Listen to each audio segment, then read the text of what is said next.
세상에 떠도는 기묘한 괴담들. 첫 번째 이야기, 경기도 안성의 계곡으로 놀러가서 실제로 겪었던 실화괴담. 어느 여름, 친구 7명이랑 안성 쪽으로 놀러간 적이 있었어요.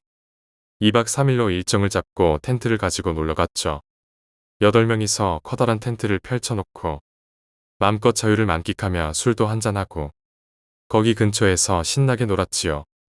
놀다 보니 어느새 밤이 되었고 저희는 낮에 신나게 놀고 술도 먹어서 피곤해서 하나둘씩 잠들기 시작했죠. 근데 갑자기 한 녀석이 벌떡 일어나더니 텐트 문을 열고 밖으로 나가더라고요. 저는 이놈이 오줌 싸러 가는지 하고 오겠거니 했는데 갑자기 기분이 이상하더라고요.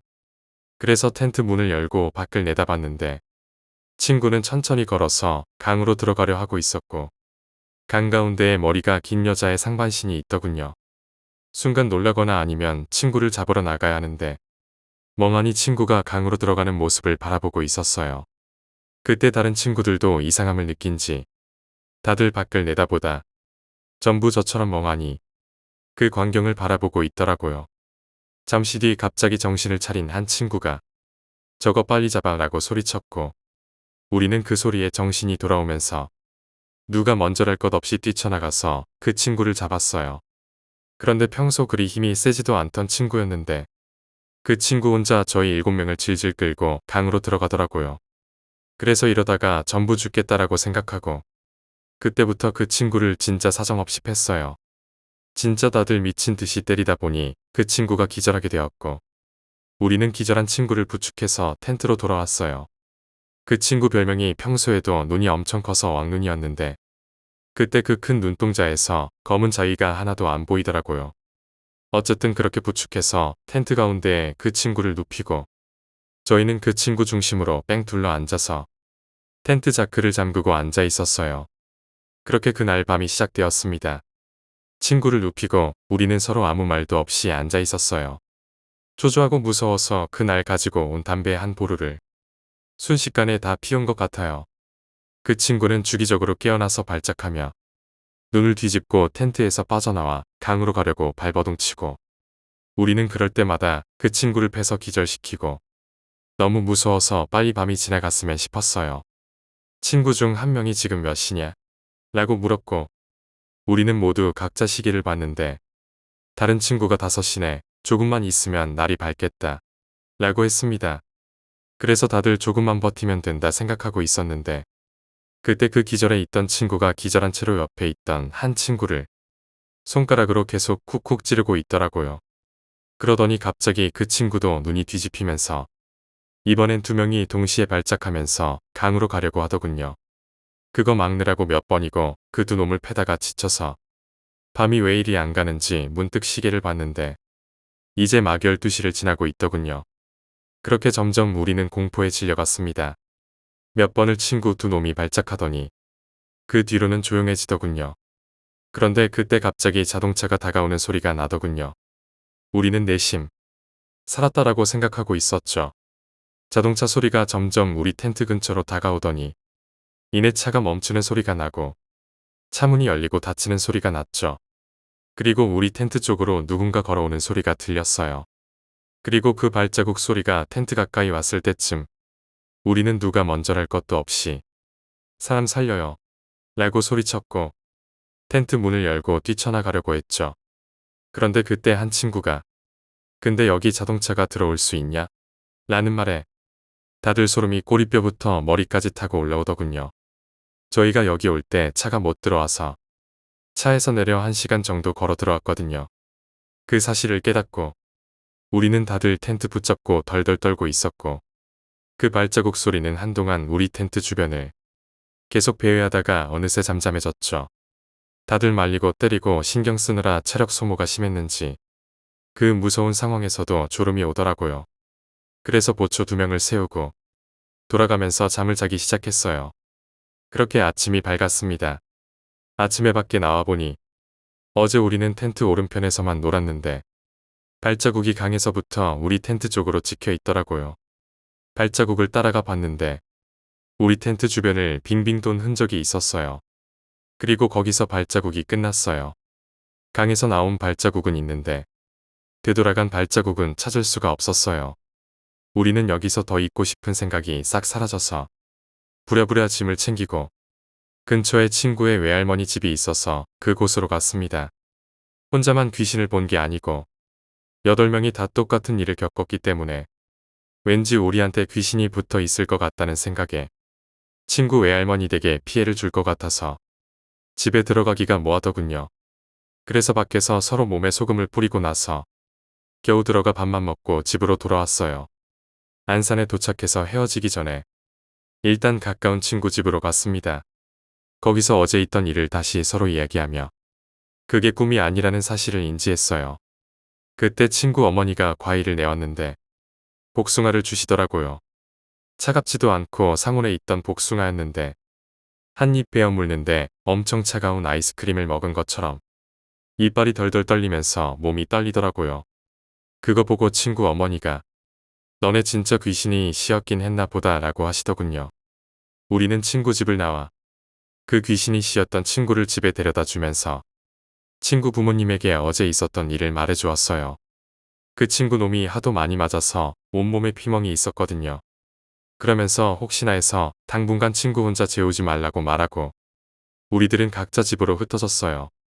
그리고 그날 밤 그 친구네 집에서는 친구 부모님은 우리 당부대로 친구를 여동생이랑 같이 재웠어요. 근데 아니나 다를까 그날 밤 그 친구가 갑자기 벌떡 일어나더니 맨발로 밖에 나갔다더군요. 여동생은 무서워서 얼른 부모님을 깨웠고 부모님과 여동생은 부랴부랴 뒤쫓아 나갔어요. 그 친구가 향한 곳은 집 근처의 조그마한 하천 방향이었죠.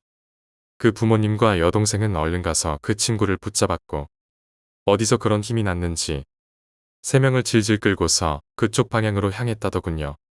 그래서 안 되겠다 생각했는지 부모님이 소리를 질러서 동네 사람들을 불러 모았어요. 동네 사람들은 무슨 일인가 하고 구경 나왔다가 그 광경을 보고 도와달라는 소리에 너도 나도 달라붙어서 겨우겨우 못 가게 막았다더군요. 그런데 그때부터 그 친구 놈이 여자 목소리로 부모님에게 생전 듣도 보도 못한 욕을 막 했다고 하더군요. 그러다가 갑자기 정신을 잃고 쓰러졌다네요. 이런 일이 2번 더 반복되고 나서 결국은 무당을 불렀습니다. 그 무당이 하는 말이 거기 가서 귀신이 들러붙었다고. 그냥 두면 언젠가 사람들이 안 볼 때 물속으로 끌고 들어가서 그 친구는 죽게 될 거라고 했죠. 귀신을 달래줘야 한다고 했다더라고요. 그러면서 여기서는 안 된다고. 그때 그 장소로 가서 굿을 해야 한다고 했어요. 그래서 우리 8명은 다시 모이게 되었고 다시는 가기 싫었던 안성의 그 강가로 가게 되었습니다. 무당은 귀신을 자기 몸속으로 불러들이려고 작두도 타고 방울도 흔들고 하더군요. 살면서 처음으로 굿을 본 게 바로 그때였어요. 무당이 한참 굿을 하다가 갑자기 몸을 부르르 떨더군요. 그러면서 갑자기 목소리가 바뀌더니 막 한탄을 늘어놓는데 남자친구랑 같이 강에 와서 자살하기로 하고 자동차를 타고 물속으로 들어갔는데 자기만 죽고 남자친구는 살았다더군요. 그래서 너무 억울해서 남자들을 다 죽이고 싶었다고. 그래서 남자들은 다 자기랑 있어야 한다고. 그래서 내 여부로 불러들인 거라고 말하면서 울부짖는데 친구 부모님이 덜덜 떨면서 놀랐죠. 나중에 이야기 들어보니 그 목소리가 친구 집에 가서 밤에 뛰쳐나가서 난리친 날 자신들에게 욕을 퍼붓던 그 목소리랑 완전히 똑같아서 놀랐다고 하더군요. 그렇게 무당은 그 귀신을 달래고 제사를 지내고 그 뒤로 그 친구는 더 이상 그 귀신에 시달리지 않게 되었어요. 그런데 이상하게도 그 뒤로 생전 한 번도 눌린 적이 없던 가위를 일주일에 2~3번씩 눌리게 되고 그날로부터 1년 뒤 그 친구는 교통사고로 저 세상으로 갔습니다. 그날의 기억은 쉽게 지워지지 않았다. 친구가 교통사고로 세상을 떠난 이후로 나는 더욱 그 기억에 사로잡혔다. 그 귀신이 우리 친구를 데려간 것은 아닐까 하는 무서운 생각이 머릿속을 맴돌았다. 그 사건 이후로 나 역시 이상한 일들을 겪기 시작했다. 밤마다 누군가 나를 부르는 목소리를 듣고 그 강가에서 봤던 그 여자의 얼굴이 꿈속에서 나를 쫓아왔다. 그녀의 얼굴은 처음에는 슬픔에 젖어 있었지만 점점 분노와 증오로 일그러지기 시작했다. 그녀는 나에게 속삭였다. 너도 나와 함께 가야 해. 나는 그 목소리에 이끌려 꿈속에서 그 강가로 돌아갔다. 갑자기 누군가의 손이 나를 끌어당기는 것 같았다. 물이 내 몸을 삼켜 들어가는 순간 나는 겨우 정신을 차리고 꿈에서 깨어났다. 하지만 때때로 그 여자의 목소리가 나를 부르는 것 같은 착각에 사로잡힌다. 어둠 속에서 그녀가 나를 기다리고 있다는 느낌이 들 때면 온몸이 얼어붙는 듯한 공포를 느낀다. 그 여름의 일은 나에게 지울 수 없는 트라우마가 되었고 나는 여전히 그날의 공포와 함께 살아가고 있다. 두 번째 이야기, 오래전 해운대에서의 괴담. 우선 이야기를 하기 전에 조금의 과장도 없음을 다시 한번 강조합니다. 벌써 20년 전 얘기군요. 전 해운대 신시가지에 살았었고 공부엔 전혀 관심도 없는 놀기만 좋아하는 친구들과 어울리기를 좋아하는 학생이었습니다. 친구 중 한 명은 어머니가 병원 일로 바쁘셔서 동생과 해변가 근처에 있는 오피스텔의 원룸에 살았었죠. 우리들의 아지트이기도 하고 그 당시 친구들과 어울려 항상 그 친구 집에 놀러가고 자는 일이 많았기에 우리가 놀러가면 친구 동생은 다른 친구 집에서 자고 오는 일이 많았었죠. 그날도 평소와 다름없이 밤 늦게까지 여자아이 둘과 친구 셋이서 술도 한잔하며 친구 집에서 놀고 있었습니다. 무서운 얘기도 하면서요. 그때 제가 게임 하나를 제안했죠. 술 기운도 조금 올랐겠다 싶어서 담력 게임을 하기로 했습니다. 그 오피스텔은 밤 10시가 넘으면 중앙 엘리베이터를 제외한 복도 쪽 비상계단 쪽 불은 다 껐기 때문에 아주 어두웠죠. 게임인 즉슨 처음 내기에 진 사람이 중앙 엘리베이터에 있는 여자 화장실에 라이터를 놓고 오고 그 다음에 지는 사람이 놓고 온 라이터를 찾아오는 그런 반복 게임이었습니다. 그때 시간은 새벽 1시쯤이었습니다. 처음에 불행히도 제가 게임에 져서 라이터를 놓고 오게 되었지요. 전 솔직히 담력이 꽤 강한 편입니다. 그런데 이상하게도 그날 따랐더라고요. 원래 조용한 오피스텔이긴 하지만 그날 따랐더니 적막함이 느껴진다고나 할까요. 더군다나 매일 켜져 있던 화장실 불이 그날은 꺼져 있더라고요. 일단 전 아무 일 없이 라이터를 변기 위에 놓고 돌아왔습니다. 다음 차례로 제 여자친구가 걸렸었죠. 그런데 무서워서 도저히 못 가겠다며 친구랑 같이 가겠다는 겁니다. 결국 여자 둘이서 라이터를 찾아오기로 하고 5분 뒤 친구가 가서 놀래켜주겠다며 뒤따라 나갔습니다. 우린 웃으면서 기다리고 있는데 그때 갑자기 멀리서 뛰어오는 소리가 들리는 겁니다. 더 놀라운 것은 뒤따갔던 친구까지도 겁에 질린 얼굴을 하고선 셋이서 울며 뛰어오는 겁니다. 지금 생각해도 그 친구가 그런 애가 아닌데 얼마나 놀랐으면 남자가 울기까지 했던지. 그 친구가 말하길 놀래켜 주려다 실패하고 셋이서 라이터를 찾아서 화장실을 나오려는 순간이었다고 합니다. 화장실 창문으로 거꾸로 뒤집어진 여자의 얼굴을 봤다는 겁니다. 그것도 3명이서 모두 봤다는 것입니다. 화장실에는 불이 꺼져 있어서 달빛에 의해서 창문 밖이 보였던 것이지요. 방에 남아있던 저와 친구는 중앙 엘리베이터로 향했지요. 엘리베이터 앞에 도착한 순간 비상계단 쪽에서 여자가 우는 소리가 희미하게 들리는 겁니다. 친구도 그 소리를 들었는지 제 얼굴을 빤히 쳐다보더라고요. 전 그때 센 척하려고 그랬던 건진 모르겠지만 확인하러 계단을 뛰어 올라갔지요. 그러자 울음이 딱 하고 끊기며 그 자리에 아무도 없었습니다. 무섭다며 여자 둘과 그 친구까지 셋은 모두 집으로 돌아가고 집주인인 제 친구와 저는 술에 취해 잠이 들었습니다.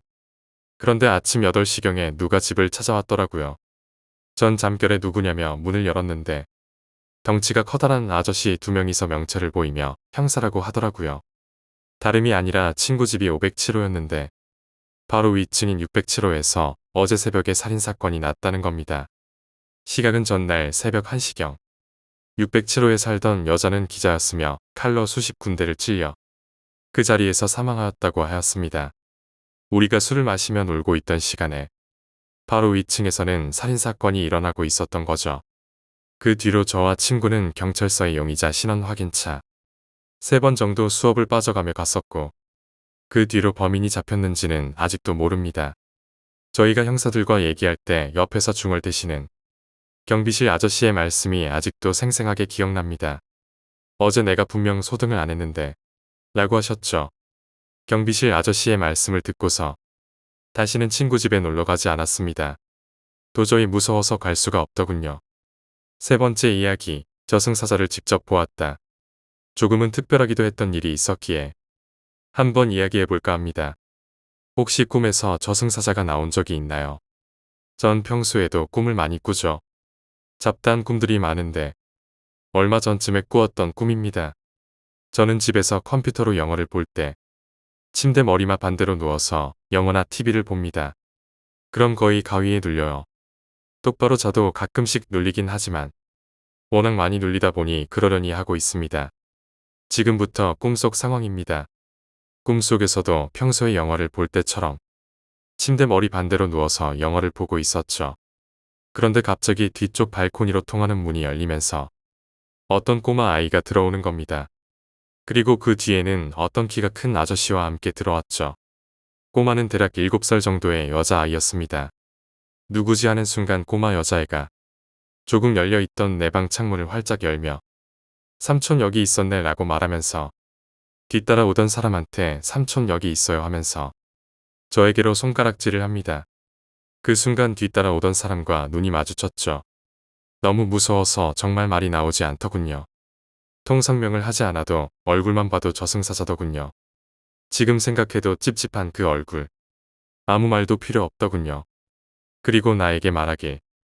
가자, 따라오거라. 뭔데? 내가 너를 왜 따라가는데?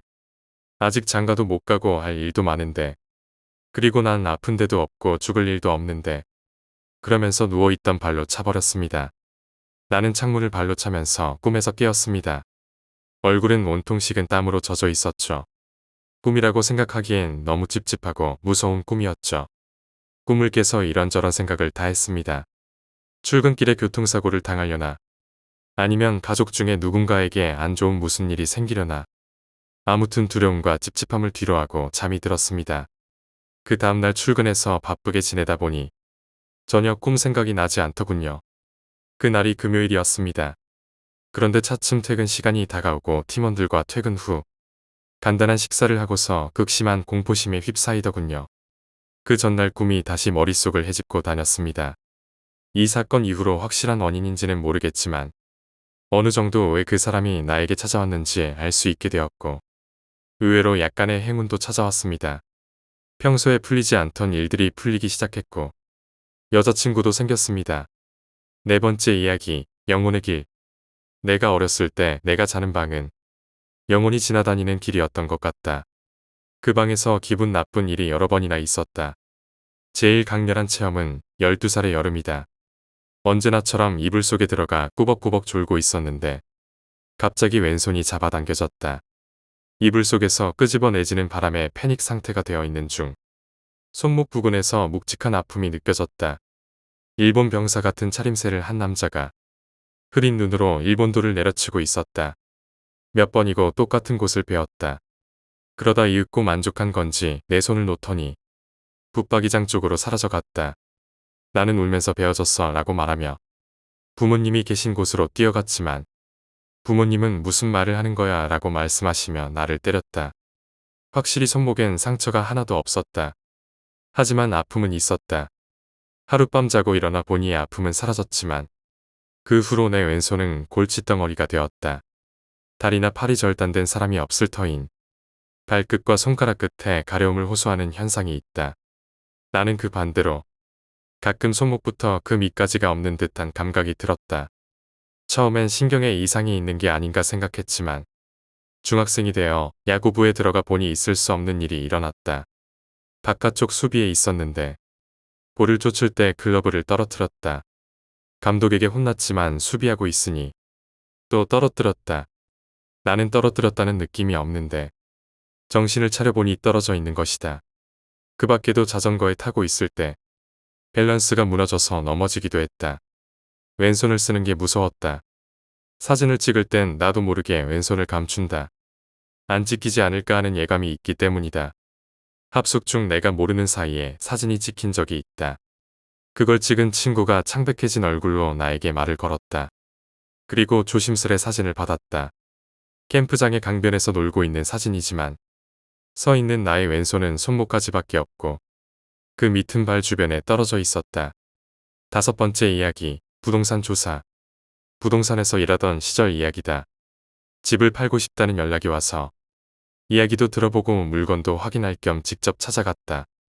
현관 앞에는 쓰레기가 나뒹굴고 정원도 잡초투성이라 한눈에 봐도 사람 손 닿지 않는 폐가 같은 모양새였다. 초인종을 누르다 문득 시선을 돌리니 마당에 6살 정도 되어 보이는 여자아이와 눈이 마주쳤다. 여자아이는 급히 달아났다. 집 안으로 들어서자 바깥과 다를 게 없었다. 여기저기 옷가지와 쓰레기가 널브러져 있고 부엌에는 술병이 굴러다닌다. 창가에 놓인 새빨간 책가방과 노란 모자만은 오히려 붕 떠있는 느낌이었다. 집주인인 남자는 30대 후반 정도로 목욕도 한참을 안 했는지 지독한 채취와 술 냄새를 펄펄 풍기고 있었다. 이야기를 들어보니 아무래도 아내가 도망을 쳤는지 아내에 대한 푸념이 대부분이었다. 양해를 구하고 각방 상태를 확인하려 2층으로 향하는 계단에 발을 옮겼다. 2층에서 아까 그 여자아이가 나를 내려다봤다. 아빠는 괜찮았어? 뭐가 괜찮냐고 물은 건지는 모르겠지만 일단 괜찮아라고 대답했다. 그러자 여자아이는 안심한 듯 다행이다. 아빠가 기운 없어서 걱정했어. 라며 활짝 웃었다.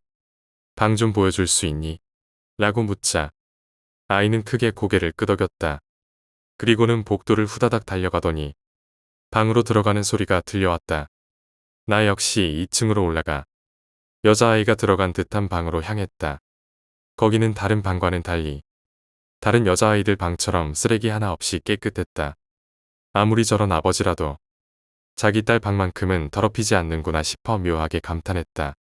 자세히 보니 그 방과 연결된 방이 하나 더 있었다. 아무래도 여자아이보다 더 어린 아이를 위한 방 같이 보였다. 아버지가 혼자 아이 둘을 키우는 건가 싶어 의아해진 나는 여자아이에게 물어보려 고개를 돌렸다. 하지만 여자아이는 다른 방으로 가버린 것인지 모습이 보이질 않았다.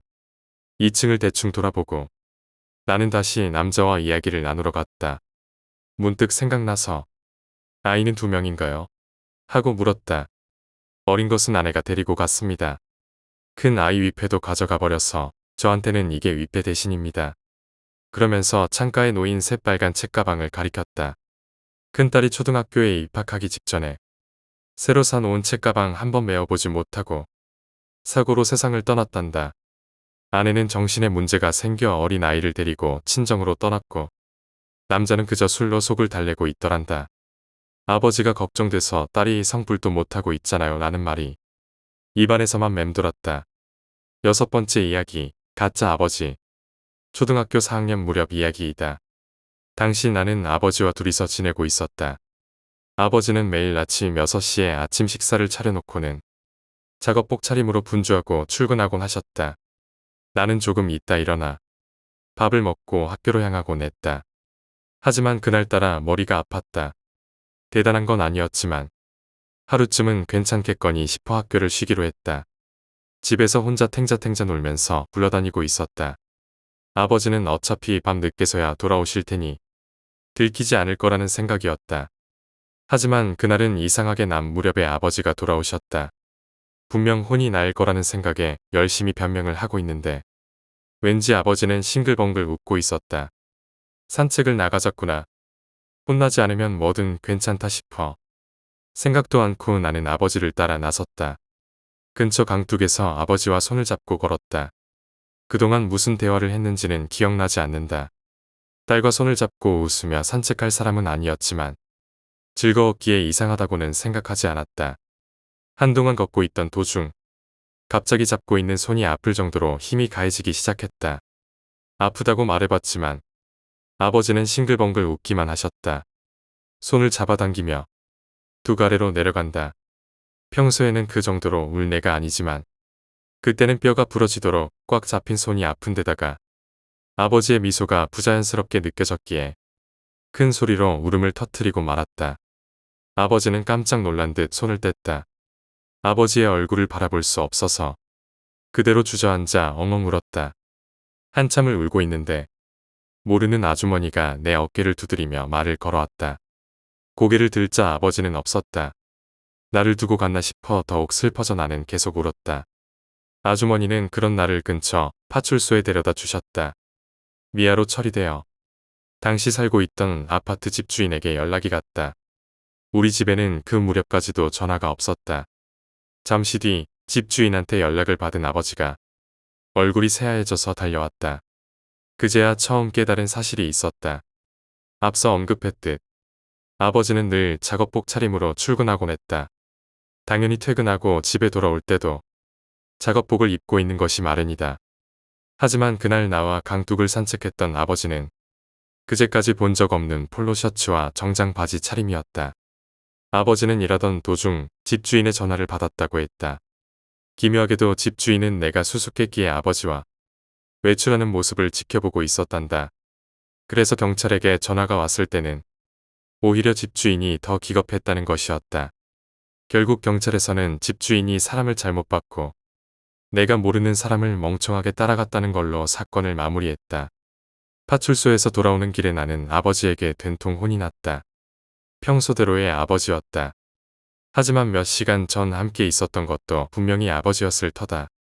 도대체 무슨 일이었던 걸까? 집주인도 아버지도 고인이 된 지금 내 가슴 속에만 남아있는 수수께끼 같은 추억이다. 7번째 이야기, 모텔 괴담. 뉴질랜드의 괴담입니다. 커리슨 에임즈라는 회사원이 가족들을 데리고 오클랜드로 휴양을 가 모텔에서 묵고 있을 때였습니다.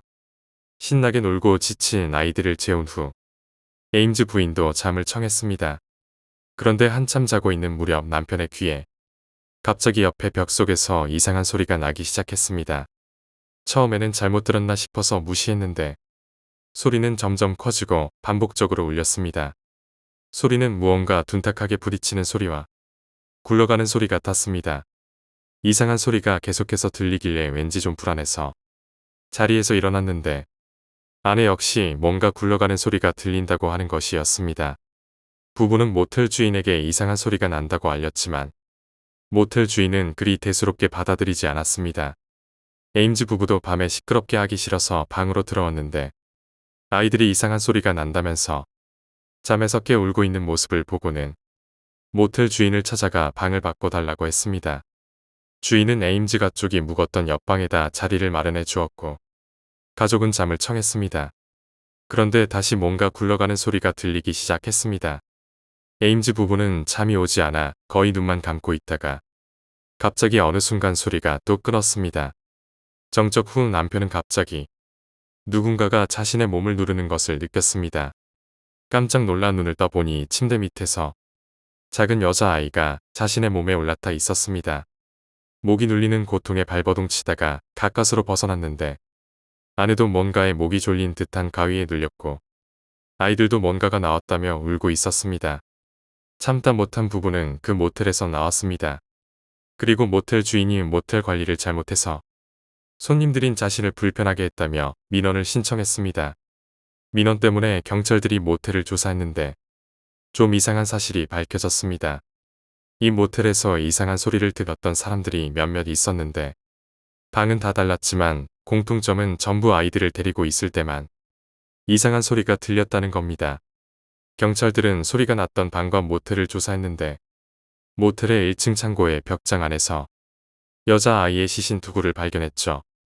그중 한 아이의 손에는 붉은색 공이 들려 있었습니다. 조사 결과 모텔 주인은 아동 성추행 전과가 있는 전과자였습니다. 8번째 이야기, 피로 가득 찬 욕조.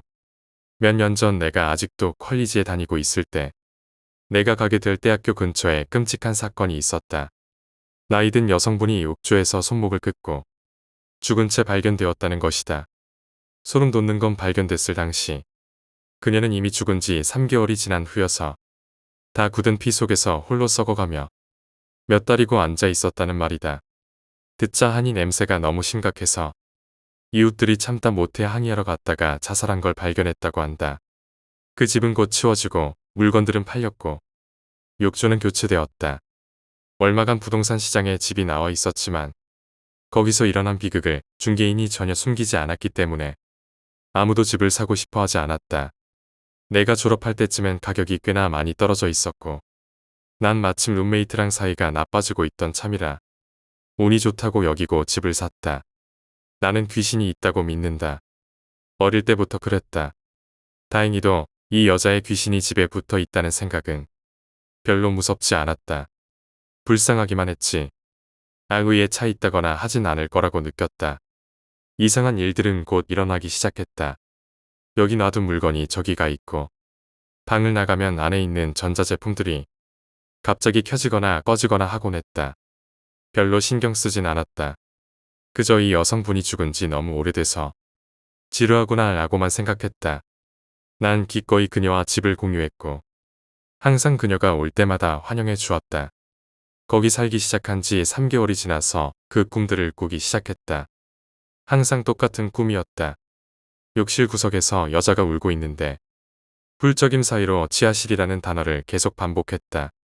그녀는 하도 말라서 거의 쪼글쪼글해질 지경이었고 욕조는 피로 가득 차 있었다.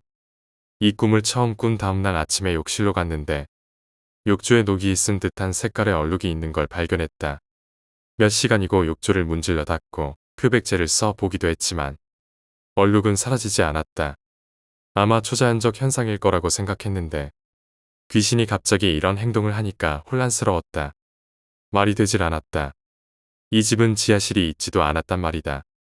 하지만 그걸 빼면 평소 같은 현상들이 계속되었다. 귀신을 위해서 뭔가 작은 것들을 남겨두기 시작했다. 차라던가 음식 같은 것들을 말이다. 아침이 되면 그것들은 없어져 있었다. 그해 나중에 졸업을 했고 집을 비울 준비를 했다. 수납장을 치우고 있는데 내가 마구잡이로 쌓아둔 박스들 아래 바닥에 문이 하나 있었다. 난 별 생각 없이 문을 열어서 안에 있는 사다리를 타고 밑으로 내려갔다. 처음 눈치챈 건 냄새였다. 냄새가 아주 심각했다. 두 번째 눈치챈 건 안에 가구들이 있다는 거였다. 거기엔 오래된 침대, 의자들 몇 개, 그리고 전등이 하나 있었다. 아마 예전에 살던 사람이 남겨두고 갔던 거겠지 했다.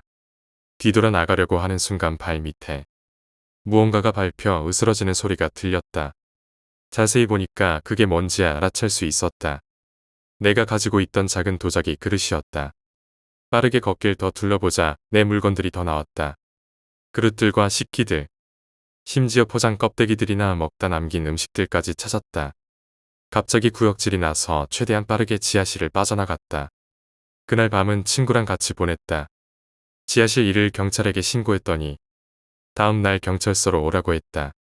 경찰들은 처음엔 누군가 거기 살고 있던 것 같다고 했지만 아무도 찾지 못했다. 당연히 난 화가 났다. 누군가 다른 사람이 내 집에 있었다는 걸 생각만 해도 사생활이 완전히 침해당하는 기분이었다. 경찰들이 그 다음으로 말해준 걸 듣고는 화가 났던 기분은 전부 사라지고 뼛속까지 소름이 끼쳤다. 지하실 바닥 밑에서 20개의 시체가 발견된 거다. 전부 깔끔하게 비닐로 쌓여 있어서 썩은 내가 퍼지는 일이 없었다고 한다. 시체는 전부 여성이었고 피가 전부 빨려나간 상태였다. 피해자들은 지하실에서 뒷마당 옆에 숲까지 연결되어 있는 터널로 끌려온 것 같아 보였다. 끔찍한 일이었지만 내가 깨달은 점이 더 끔찍했다. 그 여자는 자살한 게 아니었다. 그녀는 숨겨진 룸메이트에게 살해당한 거였다. 9번째 이야기, 이상한 하루. 당시 나는 아침 9시 10시쯤 일어나서 운동하러 체육관을 다녔다. 그날은 이상하게 기분이 나빴어. 알람이 울리기도 전에 눈이 알아서 떠졌는데 그냥 기분이 뭔가 불쾌했어. 날씨도 되게 흉흉한 겨울 날씨 있잖아. 해는 안 뜨고 눈도 없고 되게 흐린 그런 날씨. 우리 집은 아파트 6층이었고 나는 대충 챙겨서 집을 나왔다. 엘리베이터를 타기 전에 신발끈을 묶고 있었다. 근데 그때 엘리베이터 그 여자 기계음으로 문이 열립니다 들리더니 엘리베이터 문이 열리더라. 내려가는 버튼 누르지도 않았는데 말이야. 그래도 가끔씩 집에 올 때 1층에서 타이밍 맞게 엘베문이 열린 적이 있어서 아 경비 아저씨가 눌러놨나? 그런 식으로 대수롭지 않게 생각했다. 그리고 신발끈을 계속 묶는데 또 문이 열립니다 하면서 열리는 거야. 그때 뭔가 이상하고 닭살이 돋더라고. 이것 하면 좆될 것 같은 직감이 들고 그래서 그냥 계단으로 내려왔다. 그리고 체육관을 가는데 계속 찜찜한 거야.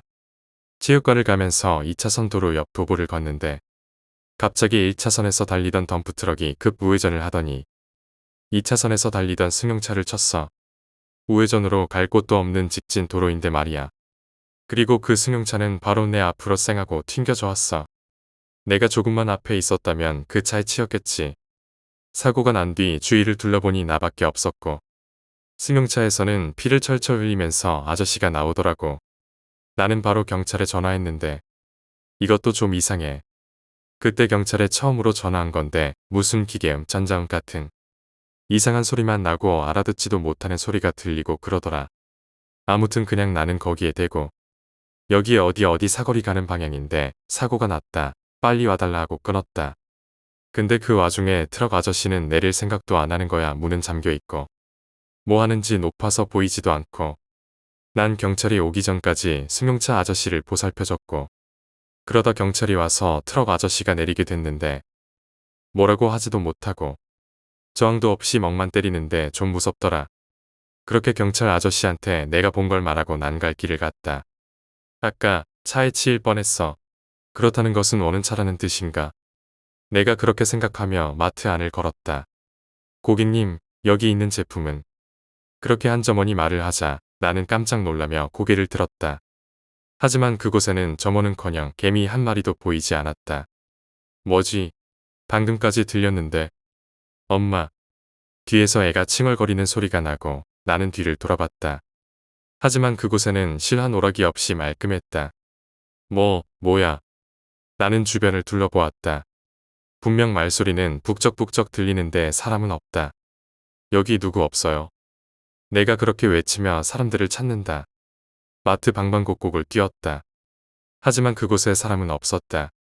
나는 이내 지쳐 숨을 헉헉거리다가 이 일이 시작된 지점을 생각하였다. 분명 아까 화장실에서 나오기 전까지는 모든 사람들이 다 있었다.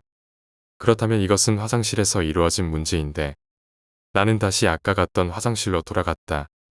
여기 있은 지 벌써 3일이 지났다. 갇혀버린 상태의 나는 살짝 미쳐버린 듯하다. 분명 말소리도 들리고 모든 소리는 들린다. 하지만 사람은 보이지 않는다. 먹을 것이나 필요한 물품은 마트 안에 모두 있지만 계속 들리는 소리들과 고립감의 정신은 점점 피폐해져만 간다. 엄마. 나는 눈물을 흘리며 침대 매장에 있는 침대에 누웠다.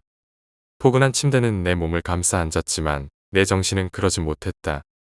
갇힌 이후 나는 화장실로 갔지만 화장실에는 마치 그곳에는 아무것도 존재하지 않았던 것처럼 벽으로 메워져 있었다.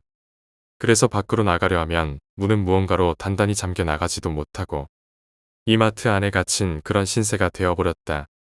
그렇게 3일 동안 한 계획이 있었지만 모두 수포로 돌아갔다. 나는 내가 이곳에 오기 전 학교 앞에 있던 아저씨를 생각한다. 아저씨가 분명 나에게 했던 말은 무엇이었을까? 아니면 아저씨는 설마